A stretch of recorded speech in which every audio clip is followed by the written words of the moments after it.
বিজয়ের ৫০ বছরে পা দিল স্বাধীন বাংলাদেশ। দেশ জুড়ে আয়োজন, স্মৃতিসৌধে রাষ্ট্রপতি প্রধানমন্ত্রীর শ্রদ্ধা।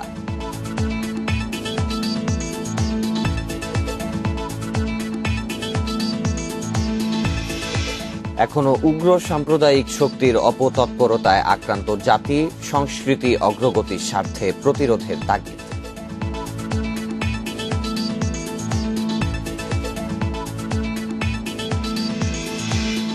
ধর্মের নামে কোনো ধরনের বিভেদ বিশৃঙ্খলা নয়, বিভ্রান্তি ছড়ালে কঠোর ব্যবস্থা নেয়ার হুঁশিয়ারি প্রধানমন্ত্রীর।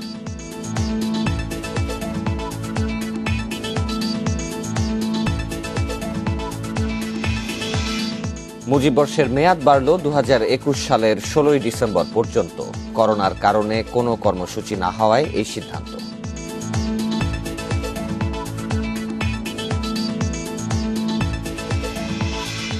এবং খেলার মাঠে বেশিরভাগ সাফল্যই ক্রিকেটে, এগোচ্ছে ফুটবল, হকি, আর্চারিও ধারাবাহিক সাফল্যের তাগিদ।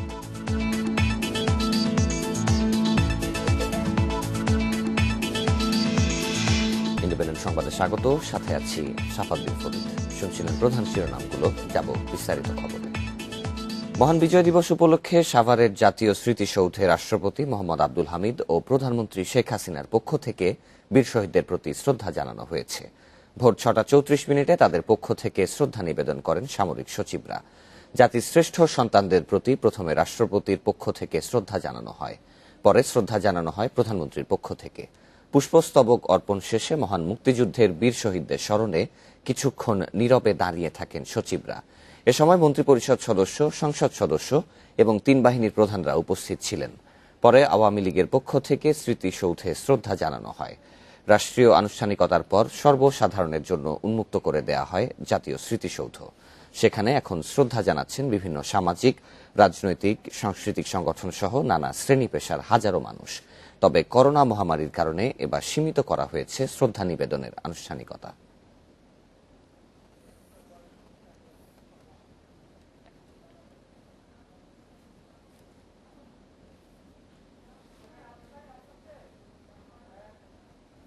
এবারে মহান বিজয় দিবসে শ্রদ্ধা নিবেদনের আরো খবর জানাতে যুক্ত হবেন সহকর্মী শাহাদাত স্বপন। তিনি রয়েছেন জাতীয় স্মৃতিসৌধে।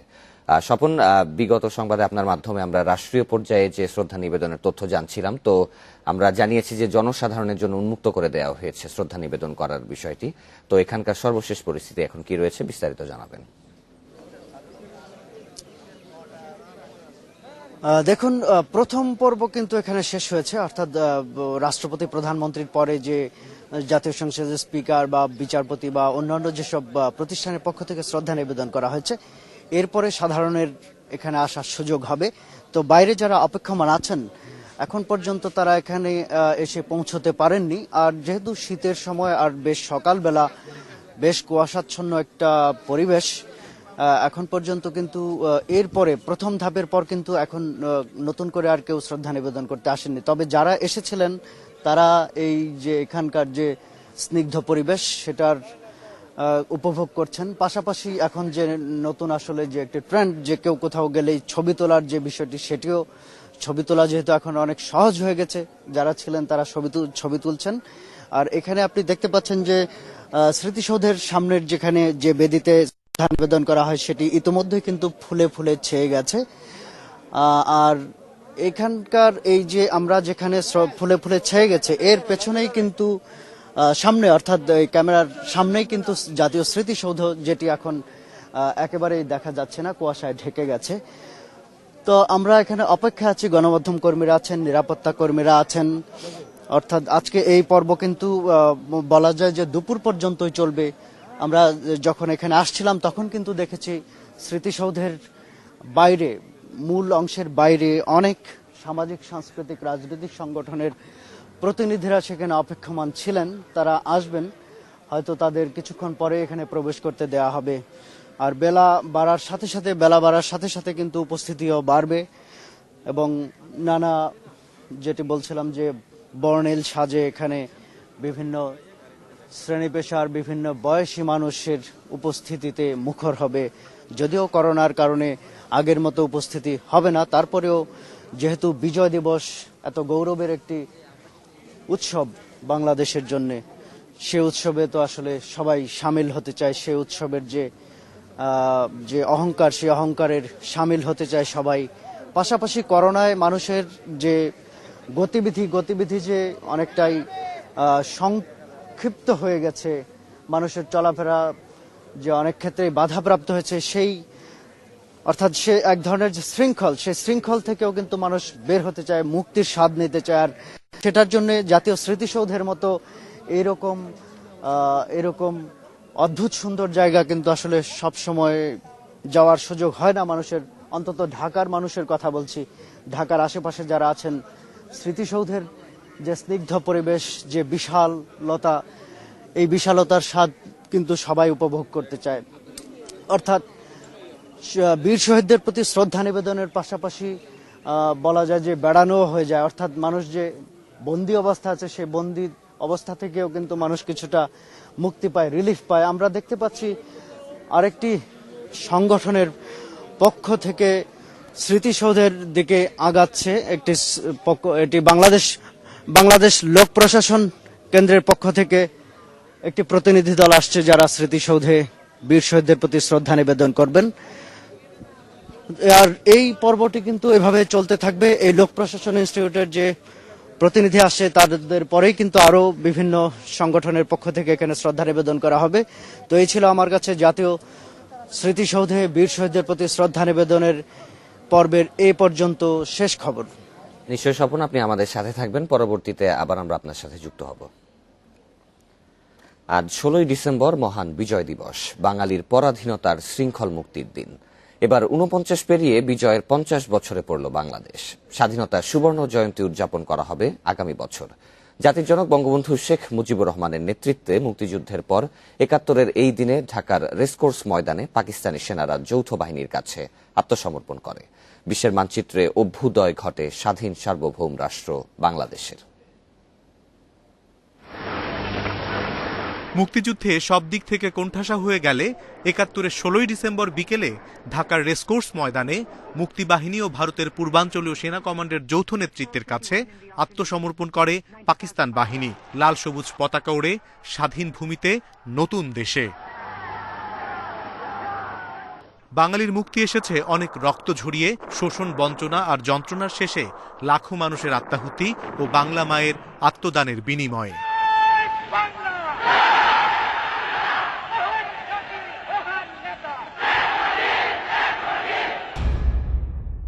দ্বিজাতিতত্ত্বের ভিত্তিতে 1947 সালে পাকিস্তান সৃষ্টি হলেও তার টিকবে না আঁচ করেছিলেন অনেক রাজনৈতিক বিশ্লেষক। তারপর পশ্চিম পাকিস্তানি শাসকের নিপীড়ন, নির্যাতন পূর্ব পাকিস্তানের মানুষের স্বাধীনতার আকাঙ্ক্ষাকে প্রবল করে তোলে। 52-এর ভাষা আন্দোলনের ধারাবাহিকতায় যে স্বাধিকার চেতনার স্ফুরণ ঘটে, তা রূপ নেয় মুক্তি সংগ্রামে। স্বাধীনতা যুদ্ধে ঝাঁপিয়ে পড়তে পুরো জাতিকে ঐক্যবদ্ধ করে তোলেন বাঙালির অবিসংবাদিত নেতা বঙ্গবন্ধু শেখ মুজিবুর রহমান। প্রত্যেক গ্রামে, প্রত্যেক মহল্লায়, প্রত্যেক ইউনিয়নে, প্রত্যেক সাব ডিভিশনে আওয়ামী লীগের নেতৃত্বে সংগ্রাম পরিষদ গড়ে তোলো। এবারে সংগ্রাম আমাদের মুক্তির সংগ্রাম, এবারে সংগ্রাম স্বাধীনতার সংগ্রাম। এরপরই 71-এর 25শে মার্চ কাল রাতে নিরস্ত্র বাঙালির ওপর বর্বরতম আক্রমণ চালায় পাকিস্তানি হানাদার বাহিনী। চলে নির্বিচার গণহত্যা। সেদিন রাতেই গ্রেপ্তারের আগে স্বাধীনতার ঘোষণা দেন বঙ্গবন্ধু। শুরু হয় সশস্ত্র সংগ্রাম। 9 মাস রক্তক্ষয়ী যুদ্ধে 30 লাখ শহীদের রক্তে অর্জিত হয় বাংলাদেশের স্বাধীনতা। লাল সবুজের পতাকা ওড়ে সার্বভৌম রাষ্ট্রে।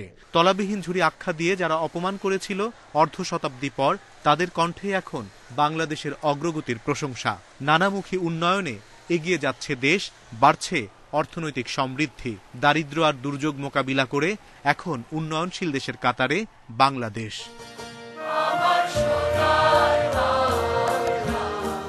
অনিমেষ কর, ইন্ডিপেন্ডেন্ট নিউজ, ঢাকা। এবারে মহান বিজয় দিবসে শহীদদের প্রতি শ্রদ্ধা জানানোর আরো খবর জানাতে বরিশাল এবং বগুড়া থেকে যুক্ত হবেন সহকর্মীরা। যাচ্ছি তাদের কাছে। শুরুতেই যাব বরিশালে, রয়েছেন সহকর্মী মুরাদ আহমেদ। মুরাদ, আপনি এখন বর্তমানে বরিশালে ঠিক কোন জায়গাটায় অবস্থান করছেন এবং বিজয় দিবস উপলক্ষে আজকে সারা দিন ব্যাপী কি কি কর্মসূচি নেওয়া হয়েছে এবং শ্রদ্ধা নিবেদনের সর্বশেষ তথ্য জানাবেন?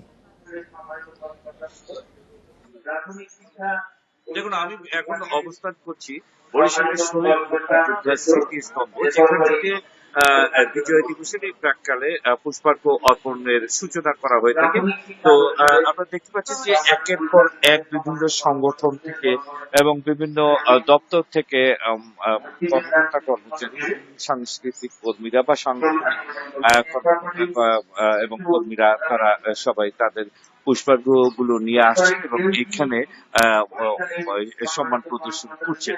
তো আমরা যেটা দেখেছি যে আজকে সূর্যোদয়ের সাথে সাথে পরিশীলাইছে তপধ্বনির মাধ্যমে এই দিবসের সূচনা হয়। পরাপরই এইখানটাতে মুক্তিযোদ্ধা যারা রয়েছেন তারা প্রথমে সবার আগে তারা এখানে তাদের শ্রদ্ধা জানিয়েছেন এই বেদিতে, এবং তারপরে বিভাগীয় কমিশনার, ডিআইজি, পুলিশ কমিশনার, জেলা প্রশাসক এবং পুলিশ সুপার থেকে শুরু করে আমরা প্রথমটাই কিন্তু বরিশালের প্রশাসনিক যারা রয়েছেন তাদেরকে দেখেছি একে একে এখানটাতে তাদের শ্রদ্ধার্ঘ্য অর্পণ করেছেন, এবং তার পরবর্তীতে তারা যারা আসছেন তারা কিন্তু বিভিন্ন ইনস্টিটিউশন এবং অফিস আদালত থেকে শুরু করে বিভিন্ন স্কুল, কলেজ এবং সাংস্কৃতিক, সামাজিক ও রাজনৈতিক সংগঠনের পক্ষ থেকে আসা হচ্ছে। বলা হয়েছিল যে যে কোনো ভাবেই হোক স্বাস্থ্যবিধি যেটি বলা হয়ে থাকে সেটিকে মানা হবে, কিন্তু আসলে দেখা যাচ্ছে যে সেটুকু এই পুষ্পার্ঘ্য অর্পণের সময় আসলে সেটা মানা সম্ভব হচ্ছে না। তো আজকে সারাদিনের কর্মসূচির মধ্যে যেটা রয়েছে, এখান থেকে সবাই চলে গেছেন মুক্তি স্মৃতিসৌধে। তো স্মৃতিসৌধে সেখানে তারা শ্রদ্ধার্ঘ্য অর্পণ করবেন এবং তারপর তারা আনুষ্ঠানিক যে কর্মসূচি রয়েছে সেগুলোতে অংশ নেবেন। এখানে আমরা যেটা দেখতে পাচ্ছি যে 8:30টার পর অর্থাৎ 9টার আগে পরে বিভিন্ন রাজনৈতিক সংগঠন থেকে এখানে পুষ্পার্ঘ্য অর্পণের একটি শিডিউল রয়েছে। আর প্রশাসনিক শিডিউল গুলো যেগুলো রয়েছে সেটি হচ্ছে যে আজকের দিনটিকে ঘিরে আলোচনা সভা এবং বিভিন্ন অংশে যে প্রতিযোগিতাগুলো হয়েছে তার পুরস্কার বিতরণ। বিকেলে আমরা দেখেছি চরমোনাই যে মাদ্রাসা রয়েছে তাদের পক্ষ থেকে সমাবেশের ডাক দেওয়া হয়েছে বিজয় দিবস পালন করতে, এবং তারা একটি র্যালি করবে। বিএনপি বরিশালে যারা আছে, আওয়ামী লীগের আগেই জানানো হয়েছে যে আওয়ামী লীগের পক্ষ থেকে পর তারা মাঠে নামবেন এবং এখানে 9টায় পুষ্পার্ঘ্য অর্পণ করবেন। মোটামুটি এই হচ্ছে সারাদিনের কর্মসূচি। সন্ধ্যার পর সাংস্কৃতিক অনুষ্ঠানের কিছু কর্মসূচি রয়েছে শহীদ বেদিতে, এবং আমাদের সাথে থাকবেন। পরবর্তী খবর আমরা আপনার মাধ্যমে জানাবো। এবারে বগুড়াতে রয়েছেন সহকর্মী আমিরুল লতিফ, যাচ্ছি তার কাছে। আমিরুল, বিজয় দিবস উদযাপনের প্রাককালে কি কি আয়োজনের মাধ্যমে সেখানে আয়োজন শুরু হয়েছে এবং সামনের দিকে আরো কি কি আয়োজন রয়েছে, বিস্তারিত জানাবেন।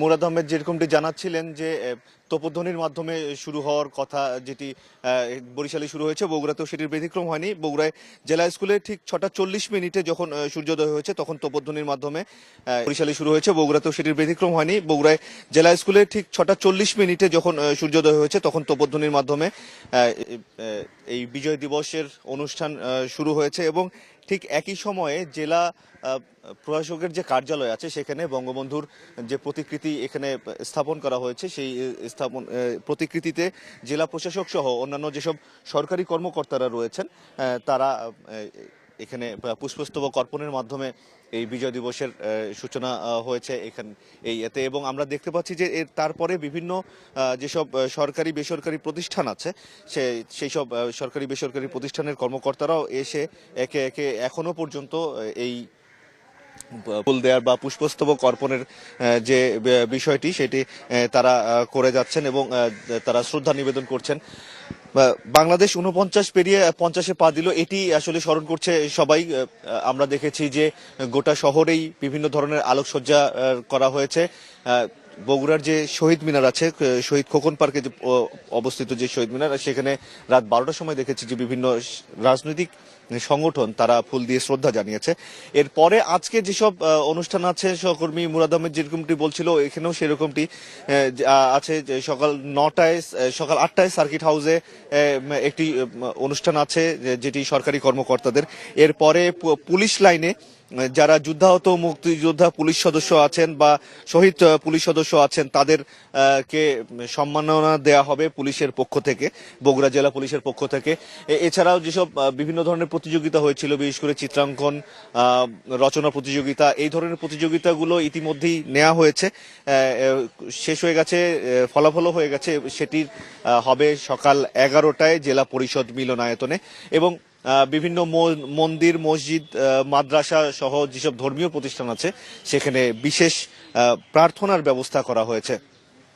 এছাড়াও বিভিন্ন ধরনের যেসব রাজনৈতিক, সামাজিক, সাংস্কৃতিক সংগঠন আছে তারা তাদের মতো করে শ্রদ্ধা নিবেদন করবেন। আমরা যতটুকু জানতে পেরেছি যে শহীদ খোকন পার্কে এর পরে এটির এই প্রোগ্রামগুলো আরেকটু পরে শুরু হবে বলে আমরা জানতে পেরেছি। তো এই ছিল বগুড়া থেকে সব শেষ অবস্থা। বগুড়া এবং বরিশাল থেকে বিজয় দিবস উদযাপনের সর্বশেষ তথ্য জানাচ্ছিলেন সহকর্মীরা। মহান বিজয় দিবসের 49তম বার্ষিকী উদযাপনে বর্ণিল সাজে সেজেছে রাজধানী ঢাকা। ঢাকা বিশ্ববিদ্যালয় সহ বিভিন্ন এলাকায় কনসার্ট, আলোকবাতি, ফানুস উড়ানো সহ নানা আয়োজন করা হয়েছে। মঙ্গলবার সন্ধ্যা থেকেই সরকারি ভবন, বাণিজ্যিক প্রতিষ্ঠান ও বিভিন্ন বেসরকারি ভবন ভরে ওঠে লাল সবুজ সহ নানা বর্ণের আলোকসজ্জায়। জয় মানে উৎসব আর গর্ব। রক্ত দিয়ে কেনা এই বিজয়কে বরণ করে নিতে নগরের গুরুত্বপূর্ণ স্থাপনায় করা হয়েছে পতাকার রঙের আলোকসজ্জা। জাতীয় সংসদ ভবন, হাইকোর্ট ভবন সহ গুরুত্বপূর্ণ স্থাপনা মোড়ানো হয়েছে লাল সবুজের চাদরে। শুধু সরকারি স্থাপনাই নয়, ব্যক্তিগত ও বেসরকারি প্রতিষ্ঠানগুলো সামিল হয়েছে বিজয় উদযাপনে। আলোকসজ্জার মধ্য দিয়ে কোথাও কোথাও তুলে ধরা হয়েছে মুক্তিযুদ্ধ আর স্বাধীনতা।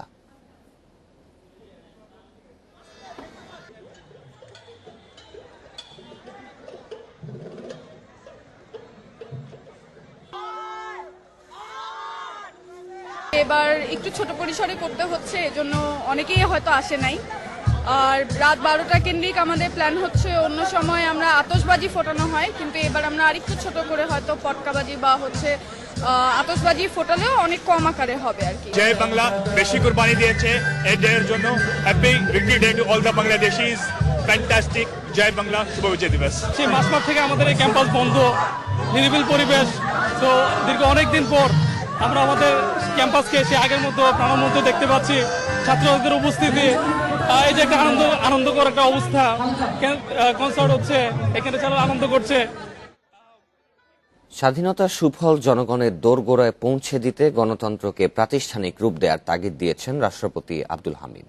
49তম বিজয় দিবস উপলক্ষে ভাষণে তিনি বলেন, এজন্য গড়ে তুলতে হবে পারস্পরিক শ্রদ্ধাবোধের সংস্কৃতি। রাষ্ট্রপতি আরও বলেন, সরকারের নিরলস প্রচেষ্টায় ধারাবাহিক অর্থনৈতিক প্রবৃদ্ধি অর্জনের পাশাপাশি আর্থসামাজিক প্রতিটি সূচকে এগিয়ে যাচ্ছে বাংলাদেশ। বঙ্গভবন থেকে অনলাইনে জাতির উদ্দেশ্যে রাষ্ট্রপতি এসব কথা বলেন। মহান বিজয় দিবসের এই আনন্দঘন মুহূর্তে আমি দেশে বিদেশে বসবাসরত সকল বাংলাদেশিকে জানাই বিজয়ের শুভেচ্ছা ও উষ্ণ অভিনন্দন। সরকারের নিরলস প্রচেষ্টায় ধারাবাহিক অর্থনৈতিক প্রবৃদ্ধি অর্জনের পাশাপাশি স্বাস্থ্য, শিক্ষা, নারীর ক্ষমতায়ন সহ আর্থসামাজিক প্রতিটি সূচকে এগিয়ে যাচ্ছে বাংলাদেশ। বিজয়ের 49 বছর পরও উগ্র সাম্প্রদায়িক শক্তির অপতৎপরতায় আক্রান্ত হচ্ছে জাতি। এটি লজ্জার বলে মনে করেন ইতিহাসবিদ ও মুক্তিযুদ্ধ গবেষকেরা। তারা বলছেন, মুক্তিযুদ্ধের আদর্শ তথা রাষ্ট্রের 4 মূলনীতির বিরুদ্ধে এ চক্রটি আজও সক্রিয়। সমাজ, সংস্কৃতি, ইতিহাস ও অগ্রগতির স্বার্থে এই গোষ্ঠীকে কঠোর হাতে প্রতিহত করা তাগিদ বিশ্লেষকদের। রাজধানীর দোলাইর পাড়ে জাতির পিতার ভাস্কর্য নির্মাণকে কেন্দ্র করে দেশকে অস্থিতিশীল করার চেষ্টা চালাচ্ছে একটি মহল। অথচ বহুকাল ধরেই এ উপমহাদেশে ভাস্কর্য শিল্পের চর্চা হয়ে আসছে। স্বাধীন বাংলাদেশের 49 বছর বয়সে ভাস্কর্য নিয়ে বিতর্ক তৈরির চেষ্টাকে মুক্তিযুদ্ধ বিরোধীদের তৎপরতা বলছেন ইতিহাসবিদরা। আমরা যখন বিজয় দিবস পালন করব, সেই সময় বাংলাদেশের মানচিত্র খামচে ধরেছে 71-এর পরাজিত ধর্মান্ধ সাম্প্রদায়িক গোষ্ঠী। বিজয় দিবসের সময় আমাদের সামনে তারা প্রশ্ন তুলে ধরেছে বঙ্গবন্ধুর ভাস্কর্য নিয়ে। মুক্তিযুদ্ধের যা উত্তরাধিকার তাকে যদি সংরক্ষণ না করতে পারি তাহলে এই দেশ দিয়ে আমি কি করব? গবেষকরা বলছেন, জাতীয় পতাকা ও জাতীয় সঙ্গীতের প্রতি যাদের শ্রদ্ধা নেই তারাই বিভিন্ন সময়ে দেশের সংস্কৃতিকে ধর্মের মুখোমুখি দাঁড় করিয়েছে। এসব কর্মকাণ্ডের বিষয়ে রাষ্ট্র বরাবরই কম বেশি শিথিলতা দেখিয়েছে, যার ফলাফল শুভ হয়নি। যত রকম অপচেষ্টা চলছে, চোরা পথেও হচ্ছে, অপব্যাখ্যা দ্বারা হচ্ছে, বিকৃত মানসিকতা সঞ্চারের চেষ্টা হচ্ছে, এটা সর্বভাবে মোকাবেলা করতে হবে এবং এই কাজগুলো যারা করছে তাদেরকে যেন আমরা আদর্শগতভাবেও মোকাবেলা করে চিহ্নিত করতে পারি যে এর পেছনে একটা ভিন্নতর উদ্দেশ্য। দুই যে মতাদর্শের লড়াই, এই লড়াইয়ে যেন আমরা কোনো শৈথিল্য না দেখাই। ইতিহাসবিদ ও গবেষকেরা বলছেন, মুক্তিযুদ্ধের অন্যতম প্রেরণা ছিল অসাম্প্রদায়িক বাংলাদেশ গড়ে তোলা, যাকে প্রশ্নবিদ্ধ করতে চাচ্ছে কুচক্রীরা। তাদের রুখতে না পারলে ক্ষতিগ্রস্ত হবে গণতন্ত্র, বাধাগ্রস্ত হবে উন্নয়ন। শাহাদাত স্বপন, ইন্ডিপেন্ডেন্ট নিউজ, ঢাকা।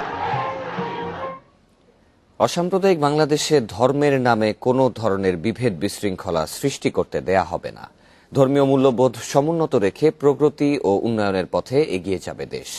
মহান বিজয় দিবস উপলক্ষে মঙ্গলবার সন্ধ্যায় জাতির উদ্দেশ্যে দেয়া ভাষণে একথা বলেন প্রধানমন্ত্রী শেখ হাসিনা। এ সময় তিনি জানান, রাজনৈতিক মদদে ৭১-এর পরাজিত শক্তি ধর্মপ্রাণ মুসলমানদের বিভ্রান্ত করে অশান্তি সৃষ্টি করার চেষ্টা করছে। স্বাধীনতার সুবর্ণ জয়ন্তীর দ্বারপ্রান্তে বাংলাদেশ। করোনার ভয়াবহতায় বিজয়ের ৪৯ বছরের আনুষ্ঠানিকতা ডিজিটাল প্রযুক্তির কল্যাণে হয়েছে ভার্চুয়াল। মহান বিজয় দিবস উপলক্ষে গণভবন থেকে জাতির উদ্দেশ্যে ভাষণ দেন প্রধানমন্ত্রী শেখ হাসিনা। সাম্প্রদায়িক সম্প্রীতির এই ভূখণ্ডে সব ধর্মবর্ণের মানুষের আত্মত্যাগে গড়ে উঠেছে অসাম্প্রদায়িক বাংলাদেশ। এ বিশ্বাস উল্লেখ করে প্রধানমন্ত্রী তার ভাষণে হুঁশিয়ার করেন, ধর্মের নামে কোনো বিভেদ সৃষ্টি করতে দেয়া হবে না। ১৯৭১-এর পরাজিত শক্তির একটি অংশ মিথ্যা, বানোয়াট, মন গড়া বক্তব্য দিয়ে সাধারণ ধর্মপ্রাণ মুসলমানদের বিভ্রান্ত করতে ইদানিং মাঠে নেমেছে, সমাজে অশান্তি সৃষ্টি করতে চাচ্ছে। জাতির পিতা ১৯৭২ সালে বলেছিলেন ধর্মকে রাজনীতির হাতিয়ার না করতে, কিন্তু পরাজিত। জাতির পিতা ১৯৭২ সালে বলেছিলেন ধর্মকে রাজনীতির হাতিয়ার না করতে, কিন্তু পরাজিত শক্তির দোসররা দেশকে আবার ৫০ বছর আগের অবস্থায় ফিরে নিয়ে যাওয়ার স্বপ্ন দেখছে। রাজনৈতিক মদদে সরকারকে ভ্রুকুটি দেখানোর পর্যন্ত ধৃষ্টতা দেখাচ্ছে। প্রধানমন্ত্রী বলেন, রাজনৈতিক মদদে সমাজে অশান্তি সৃষ্টি করতে ধর্মকে ব্যবহার করছে একটি গোষ্ঠী। ধর্মকে রাজনীতির হাতিয়ার করবেন না, এদেশ সকলের। এদেশে ধর্মের নামে আমরা কোনো ধরনের বিভেদ বিশৃঙ্খলা সৃষ্টি করতে দেব না। ধর্মীয় মূল্যবোধ সমুন্নত রেখে এদেশের মানুষ প্রগতি, অগ্রগতি এবং উন্নয়নের পথে এগিয়ে যাবে। অসাম্প্রদায়িক বাংলাদেশ প্রতিষ্ঠায় ধর্মনিরপেক্ষতায় বিশ্বাসী বঙ্গবন্ধুর অবদান উল্লেখ করেন বঙ্গবন্ধু কন্যা শেখ হাসিনা। ধর্ম নিরপেক্ষতায় বিশ্বাসী জাতির পিতা ইসলাম ধর্মীয় মূল্যবোধ রক্ষা এবং প্রসারে যা করেছেন, ইসলামের নামে মুখোশধারী সরকারগুলো তা কখনোই করেননি। আইন করে মদ, জুয়া, ঘোরদৌড় নিষিদ্ধ করা, ইসলামিক ফাউন্ডেশন প্রতিষ্ঠা করা, মাদ্রাসা বোর্ড স্থাপন করা, ওআইসি সদস্যপদ অর্জনের মতো কাজগুলো সম্পন্ন করেছিলেন। করোনা মোকাবিলার অর্থনৈতিক ক্ষতি সামলে নিতে সরকারের অবস্থান তুলে ধরেন প্রধানমন্ত্রী। আমরা প্রায় ১,২১,০০০ কোটি টাকার প্রণোদনা প্যাকেজ ঘোষণা করেছি, যা জিডিপি ৪.৩%। ভাষণ শেষ করেন জাতীয় কবির লেখা কবিতায়। নতুন প্রজন্মকে আহ্বান জানান পূর্বপুরুষের বিজয় নিশান সমুন্নত রাখার। চাহি না জানিতে বাঁচিবে অথবা মরিবে তুমি এ পথে, এ পতাকা বয়ে চলিতে হইবে বিপুল ভবিষ্যতে। অনিমেষ কর, ইন্ডিপেন্ডেন্ট নিউজ, ঢাকা। এদিকে ২০২১ সালের ১৬ই ডিসেম্বর পর্যন্ত মুজিব বর্ষের মেয়াদ বাড়িয়ে গেজেট প্রকাশ করেছে মন্ত্রিপরিষদ বিভাগ। করোনা ভাইরাস মহামারীর কারণে মুজিব বর্ষের কর্মসূচিগুলো যথাযথভাবে পালন করতে না পারায় এ সিদ্ধান্ত নেওয়া হয়েছে। গেজেটে বলা হয়েছে, জাতির পিতা বঙ্গবন্ধু শেখ মুজিবুর রহমানের জন্মশতবার্ষিকী উদযাপনের লক্ষ্যে গৃহীত কর্মসূচিগুলো বৈশ্বিক মহামারী করোনার কারণে নির্ধারিত সময়ে যথাযথভাবে করা সম্ভব হয়নি। সে কারণে সরকার নতুন এ সময়কে মুজিব বর্ষ হিসেবে ঘোষণা করল। 1920 সালের 17 মার্চ গোপালগঞ্জের টুঙ্গিপাড়ায় জন্ম নেন শেখ মুজিবুর রহমান। কালক্রমে তার হাত ধরেই 1971 সালে বিশ্ব মানচিত্রের নতুন দেশ হিসেবে স্থান করে নেয় বাংলাদেশ। 2020 সালের 17 মার্চ বঙ্গবন্ধুর জন্মের 100 বছর পূর্ণ হয়েছে। আগামী বছরের 26শে মার্চ বাংলাদেশ উদযাপন করবে স্বাধীনতার সুবর্ণ জয়ন্তী। 49 বছরে কমেছে জনসংখ্যা বৃদ্ধির হার ও শিশু মৃত্যু, বেড়েছে খাদ্য উৎপাদন। এগুলোকে দেশের সবচেয়ে বড় প্রাপ্তি হিসেবে দেখছেন বিশেষজ্ঞরা। এর পরপরই রয়েছে যোগাযোগ অবকাঠামো ও বিদ্যুৎ উৎপাদন। এছাড়াও যুদ্ধাপরাধ ও বঙ্গবন্ধু হত্যার বিচারকেও অর্জনের শীর্ষে রেখেছেন তারা। তবে রাষ্ট্রীয় প্রতিষ্ঠানের জবাবদিহি নিশ্চিত ও দুর্নীতি প্রতিরোধ করতে না পারাকে বলছেন বড় ব্যর্থতা। 23 বছরের পাকিস্তানি শোষণ ও 71-এর 9 মাসের সশস্ত্র মুক্তিযুদ্ধে ভেঙে পড়ে যোগাযোগ অবকাঠামো সহ সবকিছু। বিজয় অর্জন হলেও যুদ্ধবিধ্বস্ত বাংলাদেশ পরিণত হয় এক ধ্বংসস্তূপে। 1972 সালের 10 জানুয়ারি দেশে ফিরে দেশ গড়ার প্রত্যয় ব্যক্ত করেন জাতির পিতা বঙ্গবন্ধু শেখ মুজিবুর রহমান। শুরু করেন সদ্য স্বাধীন দেশকে এগিয়ে নেয়ার কাজ। কিন্তু মাত্র 3.5 বছরের মাথায় সে গতি থমকে যায় সপরিবারে জাতির পিতা হত্যাকাণ্ডের মধ্য দিয়ে। দেশ চলে যায় সামরিক শাসনের অধীনে। দুর্বল হতে থাকে রাষ্ট্রীয় প্রতিষ্ঠানগুলো। 1990-এর 6 ডিসেম্বর স্বৈরাচার পতনের পর শুরু হয় নতুন যাত্রা। এরপর থেকে রাজনৈতিক পরিবেশ বিভিন্ন সময় ঝঞ্ঝা বিক্ষুব্ধ হলেও সরকার পরিবর্তন হতে থাকে নির্বাচনের মাধ্যমে, যদিও নির্বাচন কখনো বিতর্কমুক্ত থাকেনি।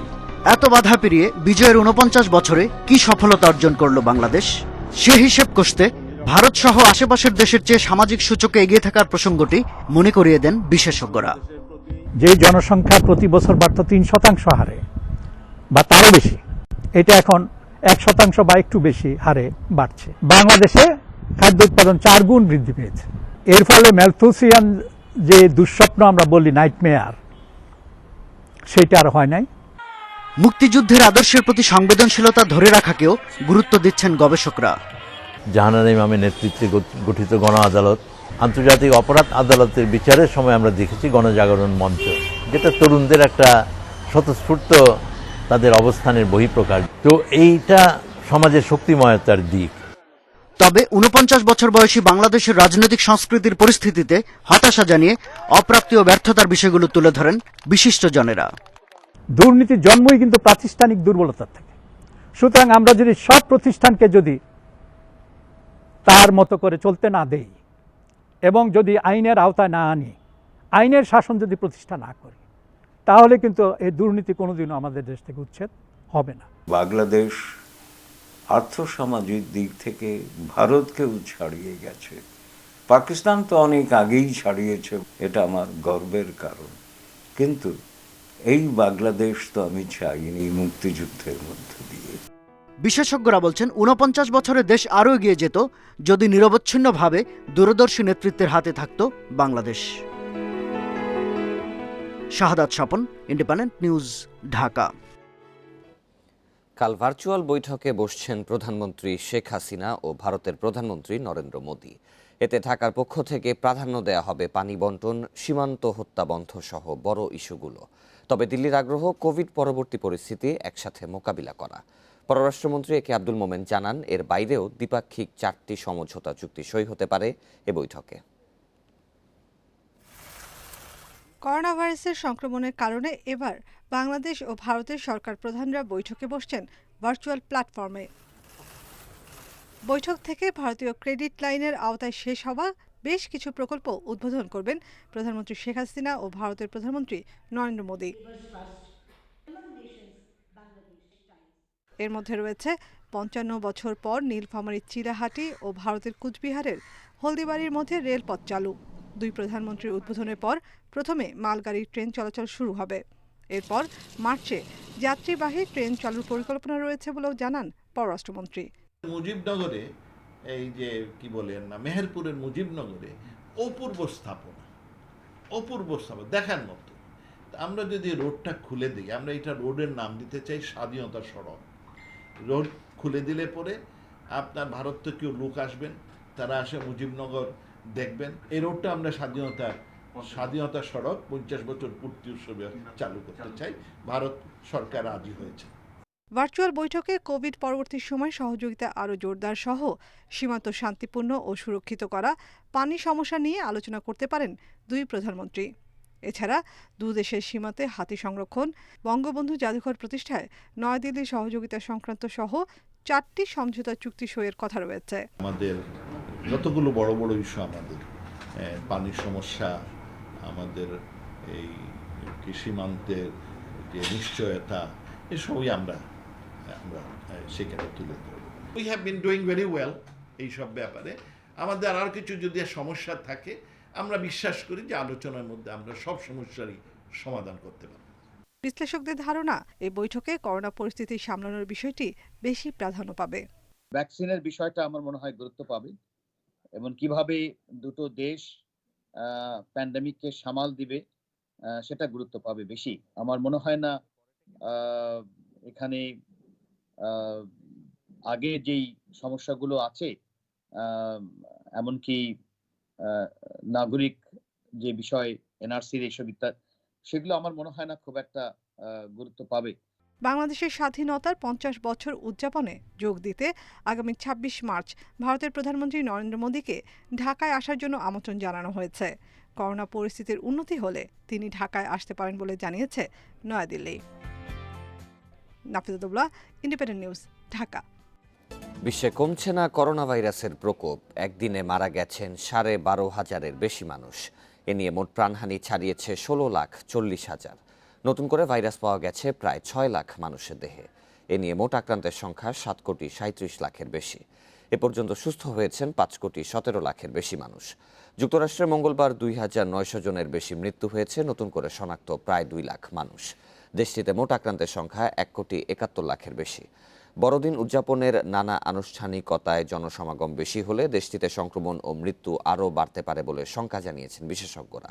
এছাড়াও রাশিয়ায় 26,000, যুক্তরাজ্যে 18,000, ইটালিতে 14,000 এবং ফ্রান্সে 11,000-এর মানুষের দেহে করোনা শনাক্ত হয়েছে। জার্মানিতে 24 ঘণ্টায় শনাক্ত হয়েছে 21,000 রোগী। বড়দিনের আগেই ভ্যাকসিন অনুমোদন দিতে ইউরোপিয়ান মেডিসিন এজেন্সিকে অনুরোধ জানিয়েছেন জার্মানির স্বাস্থ্যমন্ত্রী। অন্যদিকে মঙ্গলবার থেকে নতুন স্বাস্থ্যবিধির সাথে সিঙ্গাপুরে চালু হয়েছে বিজনেস ফ্লাইট।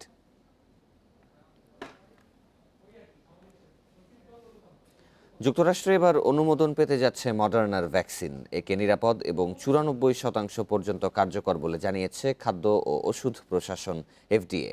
আর এতেই জরুরি ব্যবহারের জন্য এই টিকা অনুমোদন পাওয়ার পথ সুগম হয়েছে।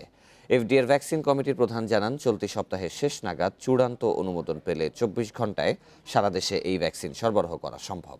মডার্নার টিকা সংরক্ষণে আলট্রা কোল্ড স্টোরেজের প্রয়োজন হবে না। 20 ডিগ্রি সেলসিয়াসে এই টিকা সংরক্ষণ করা যাবে। এর আগে সোমবার ফাইজার বায়োএনটেকের ভ্যাকসিন প্রয়োগ শুরু হয়েছে দেশটিতে।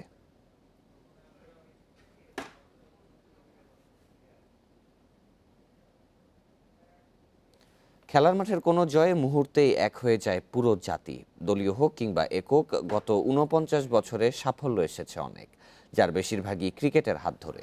এর বাইরে ফুটবল, হকি, শুটিং, আর্চারি, গলফও এগিয়ে যাচ্ছে। বিজয়ের 50তম বছরে সাফল্য ধারাবাহিক করার তাগিদ ক্রীড়াঙ্গন সংশ্লিষ্টদের। 49 পেরিয়ে 50-এ পা বাংলাদেশের। কৈশোর আর যৌবনে অর্থনৈতিক স্বাবলম্বিতা যেমন আসেনি, তেমনি ক্রীড়াঙ্গনেও নড়বড়ে অবস্থান। বাংলাদেশ এখন নিজের টাকায় পদ্মা সেতু করতে পারে। একইভাবে খেলার মাঠেও প্রতিপক্ষের চোখে চোখ রেখে পারফর্ম করে। এই লাল সবুজের মেরুদণ্ড অনেক শক্ত। 80-র দশকে ফুটবল তুমুল জনপ্রিয়। সাফ গেমসেও পদক ছিল নিয়মিত। তবে 90-এর কমনওয়েলথ গেমসের শুটিংয়ে আতিক রিঙ্কি জুটির স্বর্ণ আগের অর্জনকেও ছাপিয়ে যায়। ক্রিকেটের জাগরণ মধ্য 90-এর। আইসিসি ট্রফি জিতে পূরণ হয় বিশ্বকাপ খেলার স্বপ্ন। এরপর টেস্ট আঙিনায় পা রাখে 2000-এ। কে জানত 20 বছর পর এই খেলাটাই হবে বিশ্বের কাছে দেশের জোরালো এক পরিচয়। ক্রিকেটের সাফল্য এখন নিয়মিত। বিশ্বকাপ জিতে মাথা আরও উঁচু করেছে অনূর্ধ্ব 19 দল। তারপরও প্রশ্ন জাগে, আরেকটু কি এগোতে পারত ক্রিকেট? গত 50 বছর যেই জায়গায় আমাদের থাকার কথা ছিল, আমি মনে করি অন্তত ওয়ানডেতে এবং T20 তো পরে এসছে, ওয়ানডেতে আমরা মোটামুটি একটা জায়গায় আছি যেখানে লড়াই করছি খুব ভালোভাবে। কিন্তু লঙ্গার ভার্সন টেস্ট ক্রিকেটে কিন্তু আমরা একদম তলানিতে পড়ে গেছি। ফুটবলের জনপ্রিয়তায় ভাটার টান, অথচ দেশের ফুটবলের সবচেয়ে বড় নাম কাজী সালাউদ্দিন টানা চতুর্থ মেয়াদে বাফুফে সভাপতি। তিনি কিংবা তার কমিটির ব্যর্থতা নিয়ে অনেক কথা হয়েছে, কিন্তু ক্লাব দায়িত্ব না নিলে ফুটবল এগোয় না, সেটাই তো সবচেয়ে বড় সত্য। এটা আরও ডেভেলপ করা উচিত ছিল, অনেকগুলোই কারণ আছে, বাট আশা করছি যে আমরা রাইট ট্র্যাকে আছি, এটা ডেভেলপ করে যাবে। আমাদের প্রাইম মিনিস্টার শেখ হাসিনা এবং তার family they are all football lovers. তো এইবার আমি ফেডারেশন থেকে কিছু প্রোগ্রাম করে কিছু ডিমান্ড তাদেরকে দিব, ওনাকে দিব, যদি উনি ওটাকে দেখেন তাহলে আমরা খুশি হব। দেশের খেলাধুলার অভিভাবক ক্রীড়া প্রতিমন্ত্রী, তার কৃতজ্ঞতা ক্রীড়াবান্ধব প্রধানমন্ত্রীর প্রতি। আদর্শকে লালন করে ভবিষ্যতে আমরা আমাদের জীবনকে পরিচালনার ক্ষেত্রে আমরা এগিয়ে যাব। এক সময় সাঁতার, শুটিংয়ে যে সম্ভাবনা ছিল, সেখানে ভাগ বসিয়েছে হালের আর্চারি আর গলফ। হকি কিংবা দাবা আর একটু গুছিয়ে ভাবলে হয়তো সাফল্য আসতো নিয়মিত। আর ক্রিকেটে তো একটাই টার্গেট, ছোটদের পথ ধরে বড়দেরও বিশ্বকাপ জয়। রাকিবুল হাসান, ইন্ডিপেন্ডেন্ট। বঙ্গবন্ধু শেখ মুজিবুর রহমানের জন্ম শতবার্ষিকী উপলক্ষে কক্সবাজার সমুদ্র সৈকতে বালুর ভাস্কর্য নির্মাণ করেছে ঢাকা বিশ্ববিদ্যালয়ের চারুকলা শিল্পীরা। অনবদ্য এই ভাস্কর্যটি নির্মাণে সময় লেগেছে 1 সপ্তাহ। দেশের 49তম বিজয় দিবসে ভাস্কর্যটি সবার জন্য উন্মুক্ত হবে আজ। বিশ্বের দীর্ঘতম সমুদ্র সৈকতের লাবণী পয়েন্টে নির্মাণ হয়েছে বঙ্গবন্ধুর 8 ফুট লম্বা এবং 14 ফুট প্রশস্ত নান্দনিক এক ভাস্কর্য। জাতির পিতার জন্মবার্ষিকী উদযাপনের অংশ হিসেবে ভাস্কর্যটি নির্মাণ করেছেন চারুকলার একদল শিল্পী। বঙ্গবন্ধুর ভাস্কর্য নির্মাণে একটি শ্রেণীর বিরোধিতার প্রতিবাদও জানানো হচ্ছে এই বালু ভাস্কর্যের মাধ্যমে। বঙ্গবন্ধুর বালু ভাস্কর্যের পাশাপাশি নির্মাণ করা হয়েছে ঐতিহাসিক 7 মার্চের ভাষণ সম্বলিত আরও একটি ভাস্কর্য। বাংলাদেশে এখন পর্যন্ত এটি সবচেয়ে বড় বালুর ভাস্কর্য, জানালেন শিল্পী। বেজ নিচ থেকে উপর পর্যন্ত 10 ফিট এবং দৃশ্যমান হবে 8 ফিট আর কি এটা। আর যে রিলিফ ভাস্কর্যটা এটা আমাদের শোয়ানো অবস্থায় আছে 16 ফিট আর এটার পাশে আছে 12 ফিট। সৈকতে বঙ্গবন্ধুর বালুর ভাস্কর্য নির্মাণের উদ্দেশ্য হচ্ছে জাতির পিতার চেতনা সবার মাঝে ছড়িয়ে দেয়া। একই সাথে উগ্র মৌলবাদী গোষ্ঠীর কর্মকাণ্ডের প্রতিবাদও করা হচ্ছে এই সৃষ্টিকর্মের মাধ্যমে, জানালেন আয়োজকেরা। উগ্রবাদী এবং জামাত বিএনপি কিংবা হেফাজত যারাই বলুন না কেন, যারা এই প্রশ্নটি তুলছে তাদেরকে একটি বিশেষ চ্যালেঞ্জ এবং আমরা একটা মেসেজ ছড়ে দিলাম। বালুকাময় সমুদ্র সৈকতে কোনো জাতির পিতার ভাস্কর্য এটাই প্রথম। আমরা সেই বার্তাটাই দিতে চাই যে ভাস্কর্য বঙ্গবন্ধুর জাতির পিতার আমাদের এই মানে যে অবস্থায় আছে, যে মহিমা নিয়ে আছে, যে সম্মান নিয়ে আছে, সেই সম্মান নিয়েই থাকবে। 49তম মহান বিজয় দিবস উপলক্ষে 16 ডিসেম্বর থেকে 31 ডিসেম্বর পর্যন্ত ভাস্কর্যটি উন্মুক্ত থাকবে সবার জন্য। Independent news desk. আর এই ছিল এখনকার সংবাদে। ইন্ডিপেন্ডেন্ট টেলিভিশনের সব খবর আরও বিস্তারিত জানতে চোখ রাখুন ফেসবুক, ইউটিউব এবং টুইটারে। বিজয় দিবসের শুভেচ্ছা।